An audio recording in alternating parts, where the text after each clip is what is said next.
Hey guys, so for today's movie review, I'm going to talk about the film We're the Millers. It's a very recent comedy that came out recently. It is about a guy who works for a drug dealer. He's played by Jason Sudeikis of SNL fame and Hall Pass fame. Um, and basically, he gets in the situation where all his money and current drugs that he has get stolen. And so, as punishment for kind of, losing this stuff for his boss makes him go across the Mexican border to retrieve a large stash of marijuana. Is kind of this giant favor for, losing all this stuff for his boss to, so he doesn't get fired from it pretty much.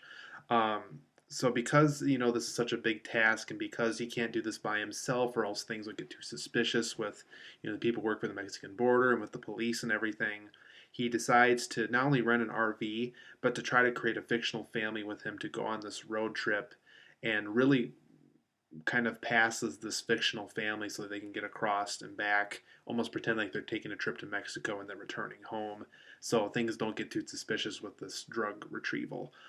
So he convinces a local stripper played by Jennifer Aniston to be the wife. He convinces one of the neighbors in his apartment to be his kid, his son, and he convinces a homeless wanderer played by Emma Roberts to be the daughter. She's not really happy with her home life, and is just running across the land, really not doing anything. So he convinces her to be the daughter. And what ultimately convinced all these people was that he was going to give him a good portion of the money by the time he got home for whatever money he would get from his boss for this road trip and this drug retrieval.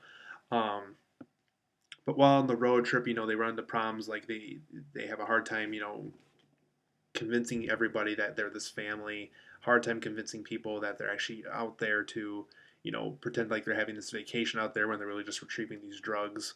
They run into a family that kind of has their own problems, and they're also taking a vacation. So basically, what's kind of funny about those is that that family is actually on the vacation where the Millers, this fake family of people, are there to they have this task by this guy's employer that they got to do. So they're kind of it's kind of the funny thing is they're the opposite. They're actually the real life interpretation of what the Millers are trying to be, pretty much. Um, so they run into them quite a bit. There's a twist with the dad that don't want to get into too much.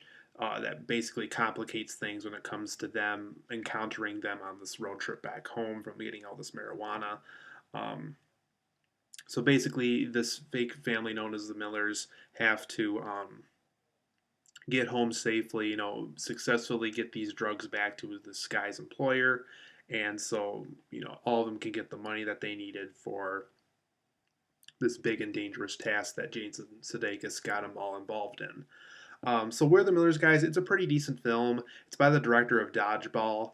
I don't think this film is quite up there with Dodgeball from what I remember of that movie, because that film, had some pretty notable moments. Um, this is a good film though. It's definitely not a bad film. It's definitely not a quick rental and then it'll just be thrown away forever. Um, I really think this film is worth at least one or two views. I think it is pretty much that good. I don't think it'll be an instant classic like National Lampoon's later became, but it's a pretty good film. So for the positives and negatives, I think this film is a very fun concept. think this film had a great concept going ever since I saw the trailer for this. The whole guy trying to create a fake family to do this big and dangerous task. Be able to convince people that he can do it. Um, I thought the concept of this film was, like I said, a lot of fun. So because it is so fun, us as the audience had fun with the concept like this director seemed to have. The film is funny throughout. There's a lot of good jokes in here, and there's also a lot of good jokes that weren't shown in the trailers because I know a lot of people have been complaining that the trailers revealed all the good jokes in this. But there are some pretty funny jokes in here, specifically one scene involving Emma Roberts and Jennifer Aniston and the fake son that weren't shown in the trailers at all. And they're actually pretty enjoyable and funny and surprising moments. There are it's a little predictable because you kind of know where some things are going, but it's just a really funny ride throughout. This film is never boring. It's definitely not a film that you can be worried that you're going to get bored with because it is a lot of fun. There's a lot of fun things going on.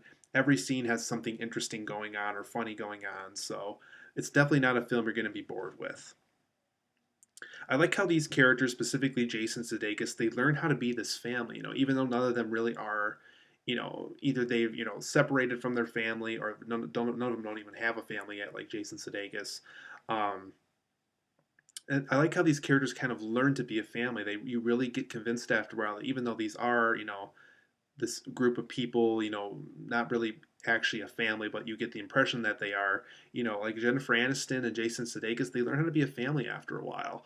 Um, Emma Roberts and the kid and all that, all of them really, you get this impression that they've learned from this experience. And I really like that the director of this film was kind of able to successfully accomplish that. And that really goes into effect in the later portion of the film. This film has a good, strong cast. The actor who played the son in this, the fake son, I think his name is Will Poulter.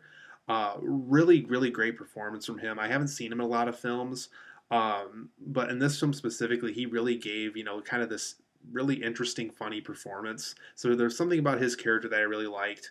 Emma Roberts and Jason Sudeikis and Jennifer Aniston also did a really good job in this.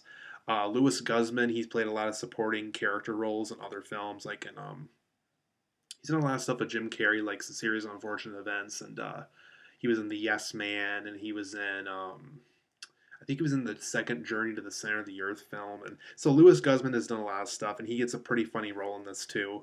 It's a perfect role for him. When as soon as you see him, like, oh yeah, that's the perfect Louis Guzman role. Um, but for the negatives, you guys, I do think this film is a little bit inconsistent in its mood and tone. It's a film where I really couldn't, because I think it was rated R. It had to be R with some scenes in here. But it's kind of, there's a lot of scenes in here that can almost be pulled off in PG-13 stuff. So it's kind of hard to say whether this is just kind of this goofy road trip film, is it a stoner movie because, this guy's trying to get this marijuana. Um, so I think the film is kind of a bit iffy on the mood and tone. They don't know if they want to go full blown R or light-hearted PG-13.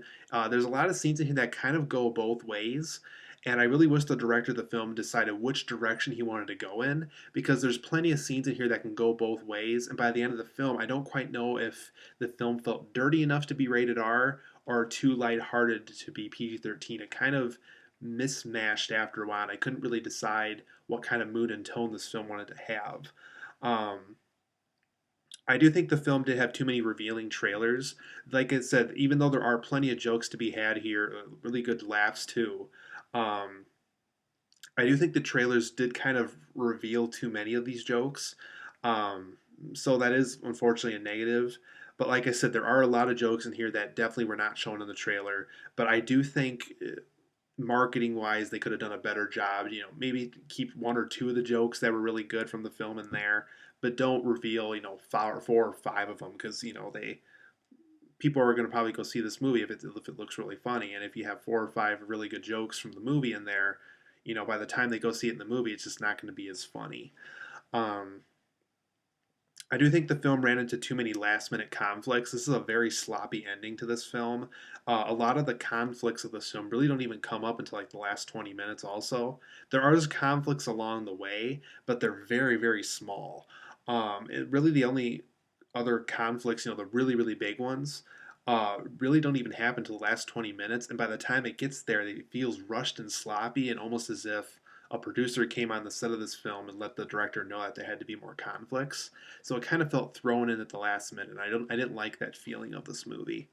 Like I said before, it has a very sloppy ending. It's very poorly put together, I'd say, in the last 20 minutes. I think this film could have benefited from another month or two of production, just because the ending is very, very sloppy compared to the rest of the film. All the other scenes before it were perfectly fine. The outtakes at the end were perfectly fine. But there was just some parts near the end. It's just like, oh, they could have just done so much better with that with another month or so of production. Um, I don't think this film is as involving or as engaging as it should have been. I didn't completely fall in love with this film, and at the same time, I didn't hate it, but I really wanted to like it more than I ended up feeling. So it's one of those kind of films where you really want to like it, you really want to like it, you really want to like it, but there's just some scenes just like, oh, I just can't like that as much as they want me to like it. So I don't know if that was just script decisions, if they could have just done more with these characters to really make you grasp on and feel what they're feeling. But for some odd reason, there's just some scenes in here that just don't feel as involving and as engaging as, like, let's say, National Lampoon's Vacation, that does a lot of this kind of stuff in a much better fashion. There's also some scenes, like I was saying before, that have very little conflict at times. There's just some scenes in here where there's almost no conflict at all. It's basically just this fake family, trying to hide the fact that they are a fake family. Um, that can be a conflict, but there's just some scenes in here where it's just like there could be just so much more going on. But overall, guys, Where the Millers is a fun time. It is worth one or two views, I think. Um, Whether you see it in the theater or not for those one or two views, I don't quite know. I don't think, as far as comedies goes, I don't think this film is like, as let's say, as fun as Monsters University, for example. Um, and I hope Don John is great later this year. I don't know if this film is going to be quite up to that par or not. Um, so We're the Millers, I give it an 8 out of 10. It is a decent film. There are some good laughs to be had here. It has a fun concept, but it's not quite the instant classic I think I wanted it to be, though. It's just not quite National Lampoon's Vacation. It's not quite, Cheech and Chong when it comes to stoner movies. But there is some fun to be had here. Like I said, 8 out of 10 for me. It's good, solid fun.